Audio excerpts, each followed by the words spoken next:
روشنی سب کے لیے۔ اعوذ باللہ من الشیطان الرجیم، بسم اللہ الرحمن الرحیم، الحمدللہ رب العالمین، الصلاۃ والسلام علی خاتم النبیین۔ ناظرین کرام السلام علیکم۔ پروگرام ہے روشنی سب کے لیے اور میں ہوں آپ کا میزبان شاہد مسرور۔ ناظرین کرام، روزے ہم نفلی بھی رکھتے ہیں اس لیے کہ ہمیں رمضان کا مبارک مہینہ یاد آتا ہے۔ یہ ایک پریکٹس ہے رمضان المبارک کے فرض روزوں کے علاوہ بھی نفلی روزے کہ انسان جو ہے وہ اپنے آپ کو اس عبادت کا حصہ رکھنا چاہتا ہے جو رمضان المبارک میں کیف دینے والی عبادت ہے۔ اور اس عبادت میں جو رمضان المبارک میں کی جاتی ہے، اس میں یہ حقیقت ہے کہ ہم اپنے معاملات کو درست کرنے کی بڑی حد تک کوششیں کر رہے ہوتے ہیں، اور کرنی چاہیے ہمیں، کیونکہ ہم خود اس بات سے اچھی طرح واقف ہیں کہ ہم بہت ساری کوتاہیاں اپنے معمولات میں کرتے ہیں۔ جو زندگی ہم گزار رہے ہیں دنیا میں، اس میں ہمارے بہت سارے اعمال میں توازن بعض اوقات نہیں ہوتا، اور ہم ہمیشہ اس کوشش میں رہتے ہیں کیونکہ انسان کے اندر یہ نیکی کرنے کا جذبہ ہمیشہ سے موجود رہا ہے۔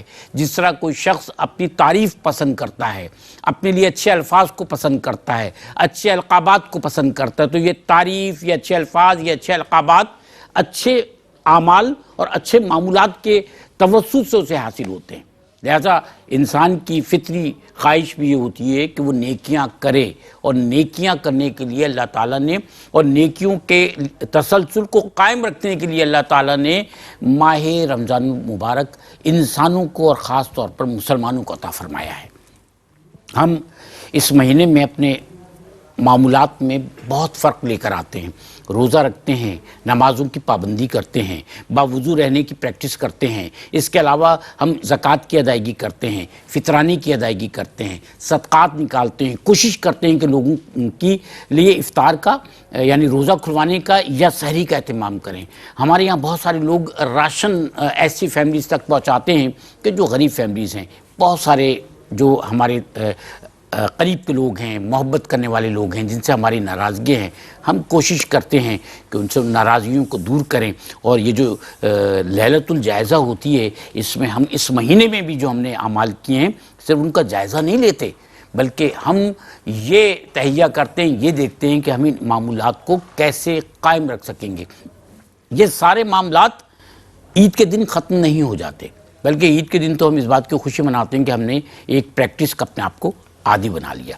آج ہمارا موضوع ہے روزے اور رمضان، اور میری اس تمام تمہید سے آپ سمجھ گئے ہوں گے کہ انتظار بھی اور خوشی بھی کہ رمضان المبارک کی آمد ہے۔ آج کے اس موضوع پر گفتگو کرنے کے لیے میرے ساتھ تشریف فرما میرے بہت ہی ہر دل عزیز اور میرے بھی بہت ہی عزیز محترم مفتی محمد احسن نوید نیازی صاحب تشریف فرما ہیں۔ کسی تعارف کے محتاج نہیں ہیں، صاحب علم شخصیت ہیں، اور میں سمجھتا ہوں کہ ان کا تعارف جو ہے وہ اتنا کافی ہوتا ہے کہ صاحب علم شخصیت ہیں، اور ان کے پاس اللہ کا دیا ہوا علم اور حافظہ بہت ہی اچھا حافظہ اور بہت زیادہ علم اللہ تعالیٰ نے ان کو عطا فرمایا ہے۔ ہم ان کو آج کے پروگرام میں خوش آمدید کہتے ہیں۔ السلام علیکم۔ وعلیکم السلام ورحمۃ اللہ وبرکاتہ۔ ماشاء اللہ، آپ ٹھیک ہیں؟ سب خیریت سے؟ الحمدللہ۔ دوسری شخصیت ہمارے ساتھ تشریف فرما، آپ بھی صاحب علم شخصیت ہیں، اور میرے نزدیک وہ سارے لوگ جو دین کا علم لوگوں تک پہنچانے کے لیے کوششیں کر رہے ہیں، جو نسلیں تیار کر رہے ہیں دینی علم ان کو فراہم کر کے، ان کی تربیت کر کے، ان کو معاشرے کے لیے مہذب اور فعال شہری بنا کر، اور خاص کر عالم اسلام میں بہترین انسانوں کی تشکیل کے لیے فریضہ انجام دینے والے جتنے بھی معلم حضرات ہیں، علماء کرام ہیں، وہ بہت ہی قابل احترام ہوتے ہیں۔ اور ایسی ایک شخصیت ہمارے ساتھ تشریف فرما ہے محترم مفتی احمد منیر نورانی صاحب۔ السلام علیکم صاحب۔ وعلیکم السلام ورحمۃ اللہ وبرکاتہ۔ کیسے ہیں سر آپ؟ خیریت سے؟ الحمدللہ۔ شاہد بھائی آپ ٹھیک ہیں؟ ماشاءاللہ الحمدللہ۔ آج کا موضوع ناظرین کرام روزے اور رمضان کے حوالے سے ہمیں یہ جاننا ہے کہ روزے کے حوالے سے جانتے تو ہم بہت کچھ ہیں، لیکن بہت ساری ایسی باتیں ہیں کہ جن کو جاننے کے بعد ہمارے علم میں اضافہ ہو اور ہم زیادہ ایمان احتساب کے ساتھ، زیادہ تقوی کے ساتھ روزہ رکھ سکیں، تاکہ اس کے زیادہ سے زیادہ جو ہے فیوز اور برکات سے ہم آشنا بھی ہو سکیں اور ان کو حاصل بھی کر سکیں۔ تو محترم مفتی احسن عبید نیازی صاحب، یہ جو روزے کے فضائل ہیں یہ کیا ہیں، ہمیں یہ بتائیے، رمضان کے فضائل خاص کر۔ بسم اللہ الرحمن الرحیم، صلی اللہ علیہ حبیبی محمد وعلی آلہ وصحبہ بارک وسلم۔ شاہد بھائی، رمضان شریف کی تو کیا ہی بات ہے، ماہ رمضان تو سبحان اللہ، شہر سرور خوشی والا مہینہ، شہر مواسات ہمدردی کا مہینہ، شہر کریم مکرم عزت والا مہینہ، شہر مبارک برکت والا مہینہ، شہر شریف شرافت والا، عزت والا، تقدس والا مہینہ جو ہے۔ اس مہینے کو نسبت اللہ سے، اس مہینے کو نسبت اللہ کے محبوب سے، اس مہینے کو نسبت اللہ کے محبوب کی امت سے، عبادات کا مہینہ ماہ رمضان جب آتا ہے کیا کہنے۔ حضور جان عالم صلی اللہ تعالی علیہ وآلہ وسلم نے ارشاد فرمایا، اذا جاء رمضان، جب ماہ رمضان آتا ہے، فتحت ابواب الجنہ، جنت کے دروازے کھول دیے جاتے ہیں، غلقت ابواب النار، اور دوزخ کے دروازے بند کر دیے جاتے ہیں، اور آگے فرمایا وسلسلت الشیاطین، اور شیاطین کو جکڑ دیا جاتا ہے، باندھ دیا جاتا ہے، اور دوسری روایت میں فرمایا صفدت الشیاطین، شیاطین کو جکڑ دیا جاتا ہے یا دور کر دیا جاتا ہے۔ باندھنا تصفید اور سلسلہ کا معنی بھی یہ باندھنا، زنجیروں میں جکڑنا یا دور کرنا۔ اچھا، دوسری روایت کے اندر یہ فرمایا کہ یوں ندا دی جاتی ہے ہر رات، یا باغی الخیر اقبل و یا باغی الشر اکثر، یا باغی الخیر اقبل، اے خیر کے طلبگار، اے بھلائی کے طلبگار آ جا، یا باغی یا شرری اکثر، اے شر کے طلبگار کوتاہی کر، ٹھہر جا، رک جا، چھوڑ دے۔ اب یہاں جو شارحین کلام فرماتے ہیں وہ فرماتے ہیں کہ دونوں معنی ہو سکتے ہیں، جو ہے مجازی معنی بھی ہو سکتا ہے، حقیقی معنی بھی ہو سکتا ہے۔ حقیقی معنی یہ ہے کہ فرشتہ حقیقتاً یہ ندا دیتا ہے، اللہ کی طرف سے مقرر ہوتا ہے، اور وہ حقیقتاً آواز لگا رہا ہوتا ہے، ندا دے رہا ہوتا ہے، یا باغی الخیر اقبل و یا باغی شر اکثر۔ اور لیکن چونکہ ہم لوگ جو ہے وہ ندا سن نہیں پاتے، ہم سنتے نہیں ہیں، لیکن وہ دے حقیقت میں رہا ہوتا ہے۔ اور بعض شارحین حدیث فرماتے ہیں کہ یہاں مراد حقیقتاً ندا دینا نہیں ہے، بلکہ یہ مراد ہے کہ وہ فرشتہ جو اللہ کی طرف سے ہر انسان کے ساتھ مقرر ہوتا ہے، جسے ملہم کہتے ہیں، جو نیکی کا خیال دل میں ڈالتا ہے، جیسے شیطان وسوسہ ڈالتا ہے، برائی کا خیال ڈالتا ہے، اسے وسوسہ کہتے ہیں، اور فرشتہ نیکی کا خیال ڈالتا ہے تو کہتے ہیں وہ نیکی کا خیال ڈالتا ہے۔ تو نیکی کا خیال ڈالنے کو تعبیر کیا جا رہا ہے اس سے کہ گویا وہ یہ کہہ رہا ہے، یا باغی الخیر اقبل و یا باغی الشر اکثر۔ لیکن دونوں ہی نقطہ نظر اپنی جگہ موجود ہیں، لیکن میں یہ کہتا ہوں کہ چونکہ حدیث کے الفاظ کا جو ظاہر ہے، تو جب تک ظاہری معنی مراد لینا ممکن ہو تو مجاز کی طرف عدول نہیں کرنا چاہیے۔ تو یہاں بھی ایسے ہی حقیقی معنی نہ متعذر ہے نہ مہجور ہے، تو حقیقی معنی لینا ہی اولا ہے، یعنی واقعتاً فرشتہ یہ کہتا ہے، یا باغی الخیر اقبل و یا باغی الشر اکثر، چاہے ہمیں سنائی دے یا سنائی نہ دے، لیکن وہ کہتا ہے فرشتہ، اور یہ برکات حاصل ہوتی ہیں۔ پھر باقاعدہ جو حضور جان عالم علیہ السلام نے یہ ارشاد فرمایا کہ الصلوات الخمس والجمعہ الی الجمعہ ورمضان الی رمضان مکفرات ما بینہن اذا اجتنبت الکبائر، کہ رمضان سے دوسرا رمضان، پہلے فرمایا 5 نمازیں، پھر فرمایا ایک جمعے سے دوسرا جمعہ، اور ایک رمضان سے دوسرا رمضان، یہ اپنے بیچ ہونے والے گناہوں کا کفارہ بنتے ہیں جب کہ کبائر سے بچا جائے۔ تو یعنی جتنے صغیرہ گناہ ہیں، صغیرہ گناہوں کی معافی کا سبب بن جاتے ہیں۔ پھر اس خاص روزہ رکھنے کے لیے جو فرمایا من صام رمضان ایمانا و احتسابا غفر له ما تقدم من ذنبہ، جو ایمان اور ثواب کی نیت سے اللہ کی رضا کے لیے رمضان کا روزہ رکھے تو اس کے سب کا گناہ بخش دیے جاتے ہیں۔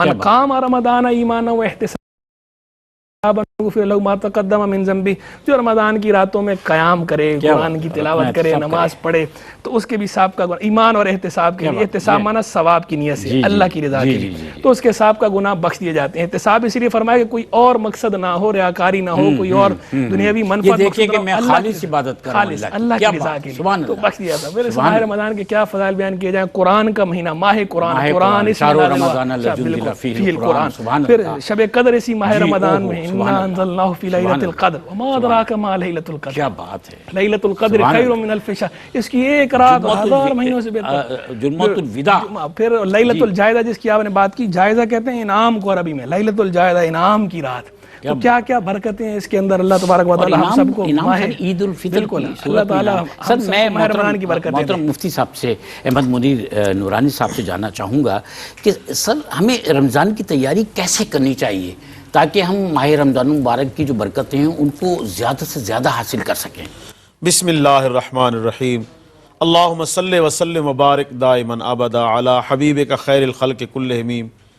رمضان مبارک کا مہینہ اللہ پاک کی طرف سے حضور سید عالم صلی اللہ علیہ وسلم کی امت کے لیے بہت بڑا انعام ہے، اور اس انعام کو ضائع نہیں کرنا چاہیے۔ صحیح حدیث پاک میں آتا ہے، آقا کریم علیہ السلام نے ارشاد فرمایا کہ میری امت ہمیشہ ذلت اور رسوائی سے بچی رہے گی جب تک رمضان مبارک کے حقوق ادا کرتی رہے گی۔ کیا بات ہے! صحابہ نے پوچھا یا رسول اللہ وہ کون سی باتیں ہیں کہ جس کی وجہ سے رمضان کے حقوق ضائع ہوں اور امت ذلت اور رسوائی میں مبتلا ہو جائے؟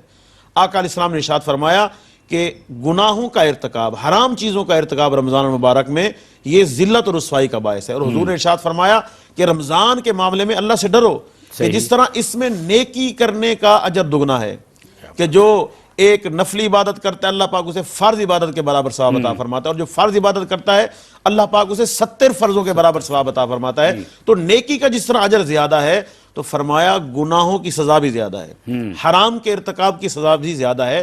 تو اس لیے آپ نے بڑا اہم پوائنٹ اٹھایا کہ اس میں ہمیں تیاری کیا کرنی چاہیے۔ کیسے تو حضرت انس بن مالک رضی اللہ تعالیٰ عنہ فرماتے ہیں کہ جب شعبان کا مہینہ آتا، کیونکہ رمضان سے پہلے شعبان ہے، تو جب شعبان کا مہینہ آتا تھا تو صحابہ کرام قرآن پاک کی تلاوت کو کثرت سے شروع کر دیتے تھے۔ پہلے بھی کرتے تھے لیکن پہلے کی بنسبت زیادہ شروع کر دیتے تھے تاکہ ایک معمول بن جائے اور رمضان المبارک کی برکتیں ہم زیادہ تلاوت سے حاصل کر سکیں۔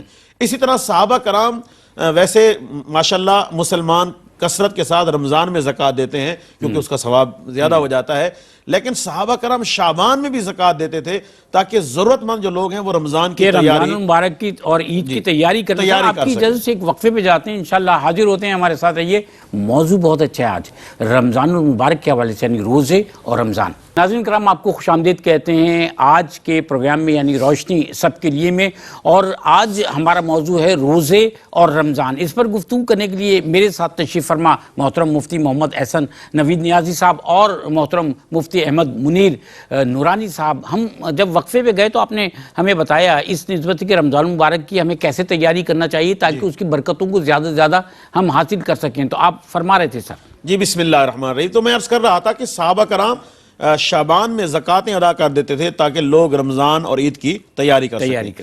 تو بات یہ ہے کہ رمضان مبارک ویسے 11 مہینے ہیں، اس میں ہماری ایک روٹین ہوتی ہے، ایک مصروفیت ہوتی ہے، تو ہمیں اس طرح پلاننگ کرنی چاہیے کہ جتنا ہو سکے رمضان میں جو دنیاوی مصروفیات ہے اس کو ہم کم سے کم کر لیں۔ صحیح صحیح۔ ان کاموں کو، ان ضروریات کو ہم پہلے سے پورا کر لیں اور رمضان میں اپنے آپ کو عبادات کے لیے فارغ رکھیں کہ دن میں روزہ رکھیں اور رات میں تراویح اور قرآن پاک کی تلاوت اور دیگر عبادات کریں۔ ایک بات تو یہ ہے کہ ہمیں دنیاوی مصروفیات کم سے کم کر دینی چاہیے، اور اکثر لوگ کیا کرتے ہیں اس میں مصروفیات بڑھا دیتے ہیں۔ شاپنگ کے نام پہ سحر افطاری کی شاپنگ ہو رہی ہے، پھر عید کی شاپنگ ہو رہی ہے، پھر چاند رات لیلۃ الجائزہ کو ہم نے چاند رات کہہ کے وہ بازاروں میں رش ہو گیا، روڈوں پہ ایک طوفان بدتمیزی برپا ہو جاتا ہے۔ تو یہ ہمارے ہاں ایک عجیب و غریب معاملات ہو گئے ہیں، تو ہمیں ان معاملات سے پیچھے ہٹنا چاہیے۔ ہمیں اپنی سوسائٹی کو اسلامی رنگ دینے کے لیے ان لغویات سے بچنا چاہیے، اور دنیاوی مصروفیات رمضان مبارک میں کم سے کم جتنے ہم کم کر سکتے ہیں اتنی کم کر کے اپنے آپ کو عبادات کی طرف لائیں۔ اور دوسری بات جس کی طرف میں توجہ دلانا چاہوں گا وہ یہ کہ رمضان کے روزے فرض ہیں، اور رمضان میں جو زکوٰۃ دی جاتی ہے وہ بھی فرض ہے۔ تو یاد رکھیں فرض عبادات اہم عبادت ہے، تو رمضان کے روزوں کے حوالے سے جو ضروری مسائل ہیں ان کا ہمیں پتہ ہونا چاہیے کہ سحری ہمیں کب تک کرنی چاہیے، افطاری کب شروع کرنی چاہیے۔ سحری کے حوالے سے لوگوں میں بڑی غلط فہمیاں ہیں، کچھ لوگ کہتے ہیں جی اذان ہوتی رہے تو سحری کر لو، تو ہمیں سحری اور افطاری کے حوالے سے جو ضروری مسائل ہیں، اذان سے تعلق نہیں ہے، ٹائم سے تعلق ہے۔ جی بالکل، وقت سے تعلق ہے، اور آپ تو ماشاءاللہ مسجدوں میں اعلان ہوتا ہے باقاعدہ، تو میں آپ کے توسل سے جی آپ کے توسل سے اپنے ناظرین کو بتانا چاہوں گا کہ جیسے ہی مسجد سے اعلان ہو نا کہ سحری کا ٹائم ختم ہو گیا تو اس کا مطلب سحری کا ٹائم ختم ہو گیا۔ اپنی طرف سے اب ہم کوشش کر کے کھاتے رہے تو سارا دن بھوکے پیاسے رہیں گے، کوئی روزے کا ثواب نہیں ملے گا۔ تو سحری اور افطاری کے جو ضروری مسائل ہیں وہ ہمیں سیکھنے چاہیے، اور اس کے ساتھ ساتھ ایسی بہت ساری چیزیں ہوتی ہیں جن کی وجہ سے روزہ ٹوٹ جاتا ہے اور ہم سمجھتے ہیں نہیں ٹوٹا, اور ایسی بہت ساری چیزیں ہوتی ہیں جن کی وجہ سے روزہ نہیں ٹوٹتا, ہم کہتے ہیں ٹوٹ گیا ہے. تو روزے کے حوالے سے جو ضروری مسائل ہیں وہ بھی ہمیں نماز کے حوالے سے, روزے کے حوالے سے, ہمیں یہ جو عبادات ہیں ان کے حوالے سے ہمیں علم ہونا چاہیے, کیونکہ عالم کو اس لیے تو عابد پر فوقیت دی گئی ہے کہ علم ہوگا تو صحیح عبادت کریں گے, اور عبادت سے جو ہمیں کیف حاصل ہوتا ہے, سرور حاصل ہوتا ہے, جو احساس ایک ہے تازگی کا اور عقیدت کا, وہ توانا ہوتا ہے. سر میں آپ سے جاننا چاہ رہا ہوں کہ رمضان المبارک میں ہمیں قرآن حکیم کی تلاوت کیونکہ کی جاتی ہے, اور جیسے کہ مفتی صاحب فرما رہے تھے کہ شعبان سے ہی صحابہ کرام تلاوت قرآن حکیم جو اس کی کثرت شروع کر دیا کرتے تھے. رمضان المبارک میں قرآن حکیم کی تلاوت کتنی کرنی چاہیے اور کس طرح کرنی چاہیے؟ دیکھیں شاید بھی ماہ رمضان کا تو قرآن مجید فرقان حمید کے ساتھ خاص تعلق ہے, یہ ہے ہی ماہ قرآن کا مہینہ ہے, قرآن مجید فرقان حمید نازل اس میں ہوا ہے. حضور جان عالم علیہ السلام بھی اس کا باقاعدہ رمضان شریف میں دور کیا کرتے تھے حضرت جبریل امین علی نبینا علیہ السلام کے ساتھ, اور جس سال آپ کا وصال ہوا اس سال آپ نے 2 مرتبہ دور کیے. تو خود سرکار علیہ السلام جو صاحب قرآن ہیں وہ بھی ماہ رمضان میں جو فرشتہ جو قرآن لے کر نازل ہوتا رہا ہے اس کے ساتھ اس کا باقاعدہ دور فرماتے تھے. تو اس کا مطلب یہ ہوا کہ سرکار کا دور فرمانا خاص معنی رکھتا ہے, تو قرآن کا دور رمضان میں کرنا چاہیے. یہی وجہ ہے کہ جو ہمارے صالحین سلف تھے وہ اس بات کا بڑا اہتمام کیا کرتے تھے اور ماہ رمضان میں کثرت کے ساتھ قرآن مجید فرقان حمید کا ختم کیا کرتے تھے. امام زہری بہت بڑے محدث گزرے ہیں, امام زہری کا اپنا پایا بلند ہے. وہ امام زہری کے جب رمضان آتا تو وہ کہتے تھے انما ہوا قراءۃ القرآن و اطعام الطعام, کہ یہ تو قرآن مجید فرقان حمید کی تلاوت اور لوگوں کو کھانا کھلانے کا مہینہ ہے. کیا بات تو ہے, یعنی اس مہینے میں فوکس کریں ان 2 عبادتوں پر. فرائض پر تو کرنا ہی ہے, فرائض سے اوپر زائد کی بات ہو رہی ہے کہ ان 2 عبادتوں پر, نفلی عبادات میں ان 2 عبادتوں پر فوکس کرنا ہے. اور پھر امام سفیان, جی بالکل, امام سفیان ثوری رحمہ اللہ ذی القدر محدث بھی ہیں, فقیہ بھی ہیں, صوفی بھی ہیں, مجتہد بھی ہیں. ان کے بارے میں باقاعدہ ان کی بایوگرافی میں لکھا ہوگا جب ماہ رمضان آتا تھا تو وہ تمام نفلی عبادات, دیگر کام تو اپنی جگہ پہ رہے, نفلی عبادات بھی چھوڑ دیتے تھے سوا قرآن کے. واقبل علی قراءۃ القرآن, قرآن پکڑ لیتے تھے, قرآن کو لازم پکڑ لیتے تھے. فرض عبادت کرنی ہے, جو ضروری ذمہ داری ہے وہ ادا کرنی ہے, اس کے بعد بس امام سفیان ثوری ہیں اور قرآن ہے. تو قرآن میں سارا وقت قرآن کی تلاوت میں گزارے, قرآن مجید کو فوکس کرو. امام محمد بن ادریس شافعی رحمہ اللہ فقہا کے سردار, سید الفقہا, ماہ رمضان میں 60 ختم کیا کرتے تھے, 60 مرتبہ. امام اعظم ابو حنیفہ رحمہ اللہ جو سارے اماموں کے امام, امام شافعی کے بھی امام شافعی نے بھی کہہ رکھا کہ لوگ سارے فقہ میں ابو حنیفہ کے محتاج ہیں. امام ابو حنیفہ رحمہ اللہ 60 ختم کرتے تھے ماہ رمضان کے اندر قرآن مجید فرقان حمید کے. حافظ بن عساکر دمشقی رحمہ اللہ بلند پایا محدث ہیں, وہ بھی روز 1 ختم کرتے تھے قرآن مجید فرقان حمید کا. ماہ رمضان کے دن روز 1 ختم کرتے تھے. یعنی ہمارے جو اسلاف تھے وہ ماہ رمضان میں بطور خاص تلاوت کرتے تھے, کثرت سے کرتے تھے. اور آج تک مسلمانوں کے دلوں میں قرآن کی محبت بھی ہے, رمضان کی محبت بھی ہے, اور اپنے اسلاف کی وہ یادیں تازہ ہیں.